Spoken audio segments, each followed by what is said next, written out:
Por que indivíduos recebem tratamentos diferentes uns dos outros em um grupo? É evidente que o tratamento entre as pessoas não é igual, porque cada indivíduo está num ponto evolutivo e cada indivíduo está vivendo um determinado processo. Então, o que é bom para um indivíduo pode não ser bom para o outro. E o que para um indivíduo é negativo e não recomendável pode ser para um outro a própria coisa benéfica. Então, o fato de se estar em um grupo não quer dizer que todos precisem da mesma coisa. Quem está em um grupo não está no mesmo processo. Então, nós em grupo teríamos que ter uma impessoalidade já desenvolvida o suficiente para percebermos o que cada um precisa dentro do seu processo. E certamente cada um precisará de uma coisa, ou mesmo que mais de um precise da mesma coisa, não vai ser no mesmo grau, não vai ser na mesma proporção. Então, nós teríamos que, nos grupos, não estarmos realmente buscando essa impessoalidade, buscando essa neutralidade, que é para podermos estar com a vibração correta e para podermos estar na atitude correta e na melhor disposição diante do que o outro manifesta, do que o outro representa e diante do que o outro emana. E isto é a chave para se estar em grupo, porque um grupo não é feito por gente estereotipada. Cada alma, é uma trajetória, é uma meta. Então, isto tudo teria que ser visto com muita amplitude e com muita compreensão. E aqui uma pessoa está perguntando que, sendo Figueira um monastério, se aqui existe a confissão. A proposta aqui é de cada um ficar diante da própria consciência. E diante da própria consciência, pedir luz interna e pedir o amor da mônada para ir transcendendo os seus próprios pontos críticos.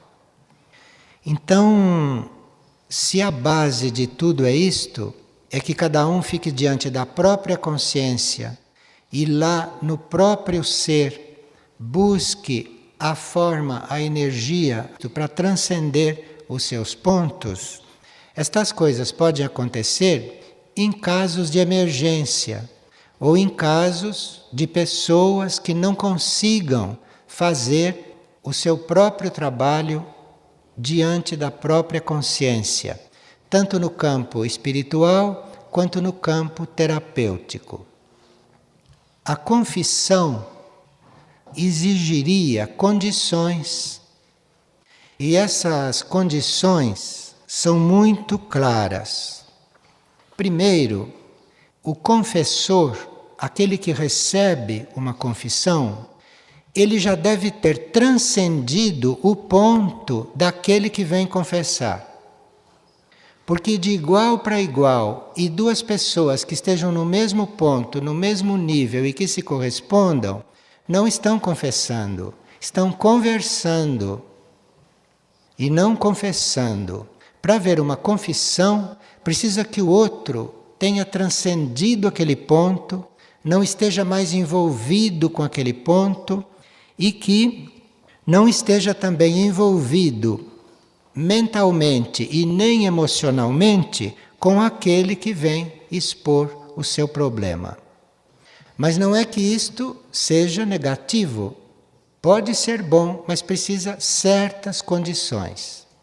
Agora, um outro ponto que tanto o confessor quanto o terapeuta teriam que ter para exercer isto abertamente e oficialmente, é que tenha a lei do silêncio trabalhada.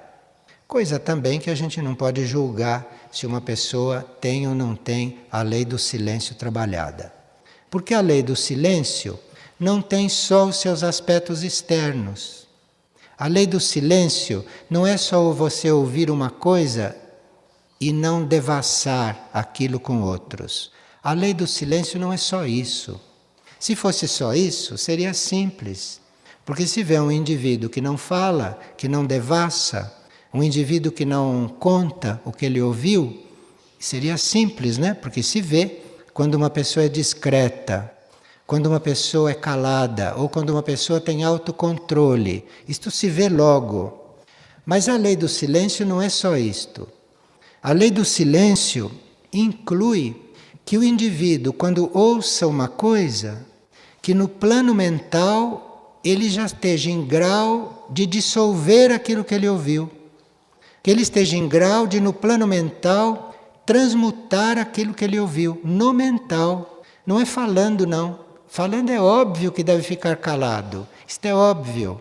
Mas isto é só a mínima parte do trabalho. Não adianta você ouvir de alguém algo e se calar. E guardar para você. E lhe dar uma ajuda. Não basta isto. Precisa que, em seguida, todo aquele material que você mentalmente recebeu e colheu, no mental você tem que transmutar aquilo. Ou você tem que dissolver aquilo, para aquilo não continuar atuando. Quando alguém expressa uma ideia, ou quando alguém expressa um problema, aquilo imediatamente sai da pessoa. Aquilo é emitido. Aquilo é emitido e aquilo, por ter sido emitido com uma certa energia, com uma certa força, aquilo vai criar uma forma no plano astral. E aquilo vai criar uma forma no plano mental, se a pessoa já tem uma mente organizada. Se ela expõe emocionalmente, ela vai criar uma forma no astral, que vai atuar sobre as outras pessoas. E se ela já tem uma mente organizada e uma mente forte, aquilo que ela conta, aquilo que ela diz, aquilo que ela expressa, vai criar uma forma no mental, que vai atuar também. Então aquele que ouviu, se ele é um confessor ou se ele é um terapeuta, aquele que ele ouviu ou aquilo que ele sentiu, quando a pessoa emanou, cabe a ele dissolver, cabe a ele transmutar, ou cabe a ele modificar aquilo no plano em que aquilo ficou livre, solto. Agora, se uma pessoa emite algo, então o confessor ou o terapeuta pegam isto e transmutam, e cancelam, ou dissolvem, ou modificam. E observam até que ponto a pessoa se liberou daquilo, ou até que ponto ela exteriorizou aquilo por histeria, ou por vontade de falar, ou porque estava já muito pressionada e tinha que falar. Então isto não quer dizer que a pessoa se liberou. A pessoa apenas abriu uma válvula e saiu uma parte daquilo, mas o resto ficou lá dentro. Então aqui precisa energia de cura para vir em seguida. Porque se não vem uma energia de cura em seguida, o karma da pessoa que emitiu aquilo não fica um bom karma. Então precisa vir a energia de cura para entrar ali e fazer o seu trabalho. Agora, se a pessoa, no emitir as suas coisas, se liberou, se deixou um vazio lá dentro, um espaço aberto lá dentro, então a energia de cura pode ser não só invocada, mas aí aquilo que quem escutou emite como resposta vai preencher aquele espaço vazio. Então existe uma responsabilidade em se ouvir uma pessoa. Porque se aquela pessoa se esvaziou, em seguida, pela empatia que se criou com o outro, ela vai sendo preenchida pelo estado do outro. que ela abriu um espaço e o que entra ali é o estado de quem ouviu, é o estado de quem escutou. Então, estas coisas podem acontecer a todo momento, no bom sentido e até positivamente, esperando em Deus que as pessoas estejam nessas condições. Então, não tem nada de contraindicado que alguém fale de si para um outro. Apenas nós esperamos que isto tudo esteja acontecendo. Porque se isso tudo não está acontecendo, o karma do grupo fica mais complicado do que era. Este é o resultado. Porque cada indivíduo tem um karma individual. E um conjunto de indivíduos tem um karma grupal. Aquilo forma um karma grupal. Então, se acontece este tipo de relacionamento, se acontece este tipo de troca de coisas não claras, não elevadas, isto vai consolidando no grupo uma mistura de karmas. E o karma do grupo fica em um nível que, eventualmente, é um karma inferior ao nível de muitos. Porque o karma do grupo é uma média. Então, se isto acontece, aqueles que estão num ponto mais elevado têm que se rebaixar para ficar neste karma de grupo, que não é uma média alta. Isto tudo está por trás de quando nós pedimos discrição, reserva, silêncio, oração, vigília, que cada um esteja diante do seu eu interno, que cada um esteja diante de Deus. Estes pedidos não são coisas somente místicas ou não são regras religiosas. Atrás disto tem toda uma intenção de se criar um karma cada vez mais livre, cada vez mais limpo dentro do grupo, que é para se contribuir para o clareamento do karma do planeta. Então, este é um trabalho individual que cada um faz consigo. Cada um deve ter assumido este trabalho. Porque se não assumiu este trabalho, não tem tantas condições de ajudar o outro. É claro que isto não se passa, que isto não acontece só a gente falando, a gente pedindo. Isto acontece quando cada um irradia isto. Então precisa estar realmente nesta intenção, mesmo que não esteja conseguindo, como gostaria de conseguir, mas que esteja nesta intenção, porque a força desta intenção faz com que isto irradie, com que isto passe para o outro. E aquilo que o outro recebe vai estimulá-lo lá no processo que ele está vivendo, no processo em que ele está. Então nós teríamos que ter presente que se trata de nós passarmos ao outro aquilo que irradiamos, aquilo que nós temos de melhor. Sem estar julgando o outro, sem estar medindo o outro. Isto é, estar passando para o outro a força, a energia que é gerada naquele momento em que nós estamos buscando este contato, em que nós estamos buscando esta elevação. Então, se nós estamos buscando esta elevação, buscando este contato, aquilo é o que a gente passa, aquela energia que a gente irradia. Então, nós estamos irradiando o que de melhor nós temos. E a partir daí, os eu superiores vão fazer os seus contatos. Os eu superiores vão dando as suas respostas. E aí o serviço vai se tornando cada vez mais real.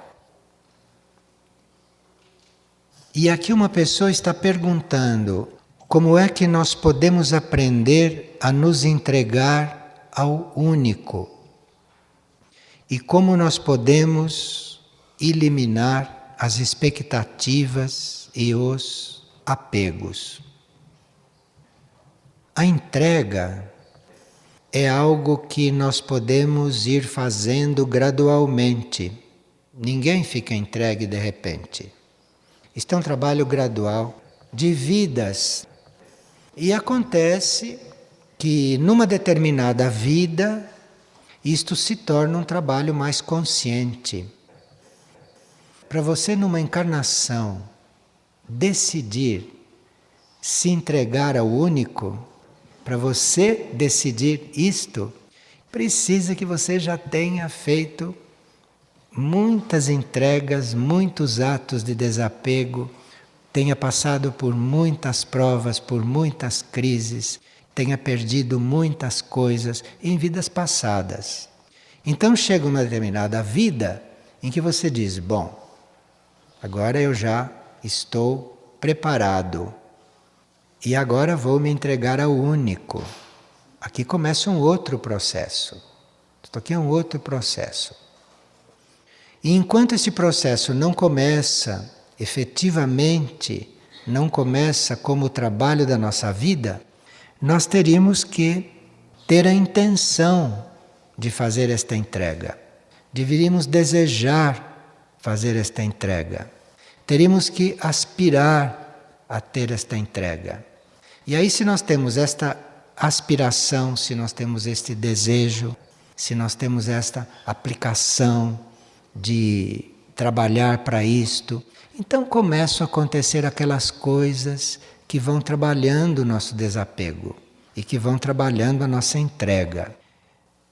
Por um lado, nós temos que querer fazer isto, termos esta intenção. E do outro lado, vem o universo ao nosso encontro. Vem a consciência única, vem a hierarquia na nossa ajuda. Então, essa nossa aspiração vai sendo atendida com, eventualmente, provas no campo do desapego. Isto acontece bem naturalmente, mas precisa que a gente queira.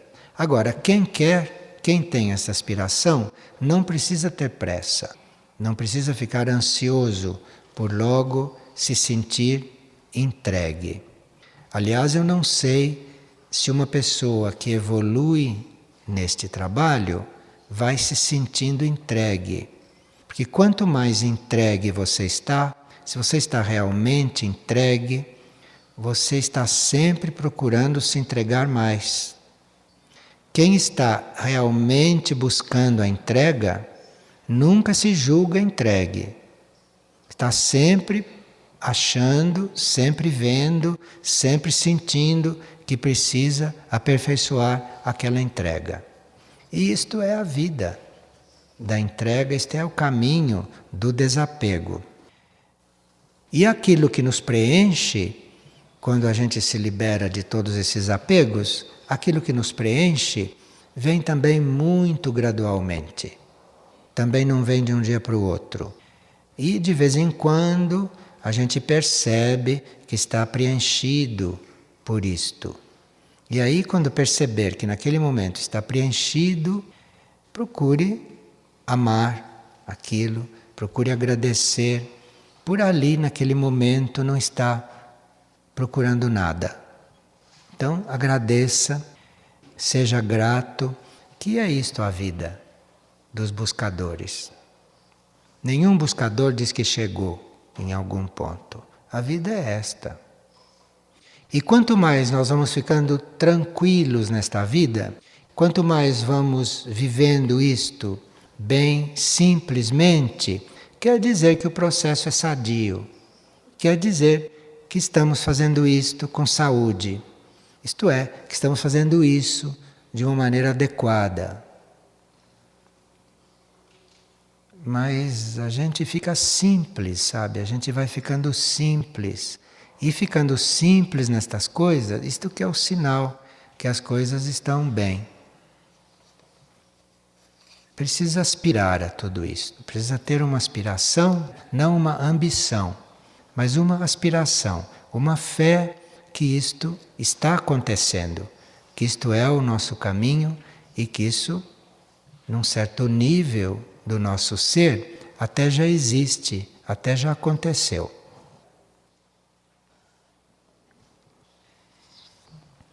Uma pessoa diz que ela tem se deparado com uma inquietação, com uma pressão na área coronária. O que chamam de área coronária é aqui o alto da cabeça. e até de medo.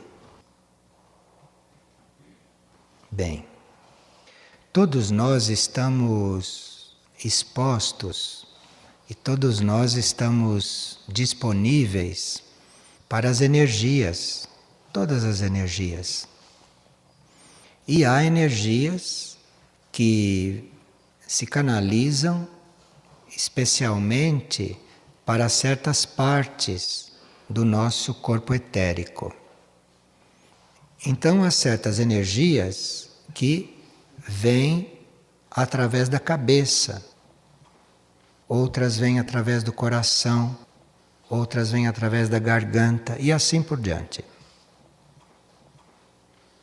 Se nós temos uma pressão na área coronária, isto é sinal que nós temos direito a uma energia que venha e que entre pelo centro da nossa cabeça. Nós temos direito àquilo, aquela energia está presente. Um lado nosso tem consciência de que aquela energia pode ser recebida, então a energia está fazendo pressão, porque um lado nosso está querendo recebê-la. Mas tem um lado nosso que teme esta energia, como é o caso desta pessoa. Porque quando ela sente esta pressão, ela tem medo. Isto é, em vez dela sentir esta pressão e ficar agradecida e se abrir, ela tem medo. Então isto quer dizer que um lado dela está aberto para esta energia, mas que um outro lado não quer se transformar. Porque esta energia que vem pela cabeça é uma das mais transformativas. É uma das que mais nos trabalham no campo da transformação. E um lado nosso é sempre atendido. Sempre que vocês fazem um pedido, sempre que vocês fazem uma súplica para um nível elevado, vocês recebem, porque isto é de lei. Então não tem nenhuma energia insistindo conosco, não. Se ela está presente e fazendo pressão, é porque um lado nosso muito verdadeiro a está atraindo, a está pedindo, se ofertando a ela. Mas o outro lado não. O outro lado está com medo da transformação. É muito difícil a gente dizer o que um outro deve fazer. Mas se isso estivesse acontecendo comigo, se eu estivesse sentindo esta pressão na cabeça, eu não iria cuidar desta pressão, não. Não iria nem prestar atenção nisto. Eu deixaria isto lá, porque isto mais cedo ou mais tarde entra. Eu não ia cuidar disto. Eu tenho fé que isto que estava fazendo pressão na minha cabeça, eu tenho fé que isto sabe o que faz. Então eu não cuido disso. Eu vou cuidar do medo. O medo, sim. Vou pedir luz para dissolver aquele medo. Vou pedir ajuda para aquele medo se dissolver. Não vou cuidar da pressão. Porque a pressão acaba quando este medo não estiver mais resistindo. Então eu vou cuidar de pedir luz sobre este medo. Eu vou pedir a cura deste medo. E uma das formas de pedir a cura deste medo é você não se impressionar com o medo, você não ficar com medo do medo. Então aí você vai pedindo luz sobre o seu medo, pedindo a cura para o seu medo. Que a uma certa altura, esta pressão não existe mais, porque esta força, esta energia penetrou. Temos que transcender as nossas resistências e deixar a energia superior que sabe o que faz, que atue. Agora, tem pessoas que, eventualmente, para trabalhar uma resistência delas, elas não sabem como começar. Aí pede ajuda, faz uma oração, invoca uma hierarquia e vai receber a ajuda necessária, vai receber a ajuda cabível. E aqui uma pessoa leu que quando nós falamos de evolução futura, isto deveria incluir uma reflexão sobre a velhice, porque a velhice é um estágio, isto que chamam de velhice, né? É um estágio muito coligado com o nível espiritual. Sim, é realmente isto, porque é nisso que nós chamamos de infância e nisso que nós chamamos de velhice. Estes são os dois estágios nos quais nós estamos mais receptivos e sensíveis àquilo que é imaterial. É que quando a gente está na infância, ninguém considera a gente nem gente, não é? E quando a gente está na velhice, consideram que a gente está acabando. Pois são os dois extremos mais sensíveis. São as duas, as maiores oportunidades que nós temos de estar receptivos às coisas imateriais, às coisas espirituais. Vocês nunca ouviram dizer que uma pessoa passa a vida dele toda tentando fazer o caminho e ele só consegue entrar mesmo depois que ele fica idoso? Porque ali a receptividade dele aumenta, a sensibilidade dele fica mais clara, como na infância, só que de uma outra forma, de um outro jeito. E quando se fala de evolução futura, se você fala de evolução futura para um ser que não está nem na infância e nem na velhice, vai haver mais esforço para entrar naquilo do que se ele fosse velho. Se ele fosse velho, ele entra imediatamente. Ali, aquilo não grava tanto como grava em um velho, ou como grava em uma criança. Não tenham medo desta idade, não tenham medo desta fase, porque é uma fase incomparável. Se nesta idade, não que a média das pessoas está, há certas dificuldades, se vocês envelhecerem bem, vocês vão ver como lá se torna simples, sem a menor dificuldade. Como as crianças não têm dificuldade nenhuma para aquilo que esses chamados adultos acham tão complicado. Então, aqueles que não souberam valorizar a infância, não se preocupe com isso, aguardem, porque vão ter uma outra oportunidade de estarem mais livres, de estarem mais desembaraçados e mais receptivos. Quando ontem foi falado no desafio, que nós somos desafiados, não é? O que isto quer dizer? Bom, tem muitas formas de nós compreendermos isto. Mas um desafio pode ser uma situação que se apresente, diante da qual você tem que fazer um trabalho sobre si mesma para estar diante daquela situação positivamente. Uma situação chega te desafiando, isto é, te pedindo, te mostrando que você tem que encontrar a maneira de resolvê-la. Isto é um desafio. Então chega uma situação, não é o caso de rejeitá-la, nem de desprezá-la, nem de expulsá-la. Tem certas situações que chegam como um desafio, como um estímulo para você encontrar a forma de resolver aquilo, para você transcender aquilo. E aí você é desafiada a transcender aquilo, a transformar aquilo, é desafiada a aceitar aquilo com harmonia. Enfim, você ali, diante da situação, você é desafiada a tomar uma posição, a descobrir uma posição diante daquilo, enfim, a cuidar daquilo, a resolver aquilo. E cada caso é um caso.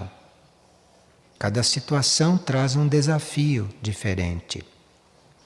Aqui, por exemplo, muitas pessoas podem estar diante de desafios neste momento, mas são diferentes desafios, cada uma naquele campo no qual elas têm que ser transformadas, naquele campo mais frágil nelas, onde tem que ser construída alguma coisa, cada um tem o seu desafio.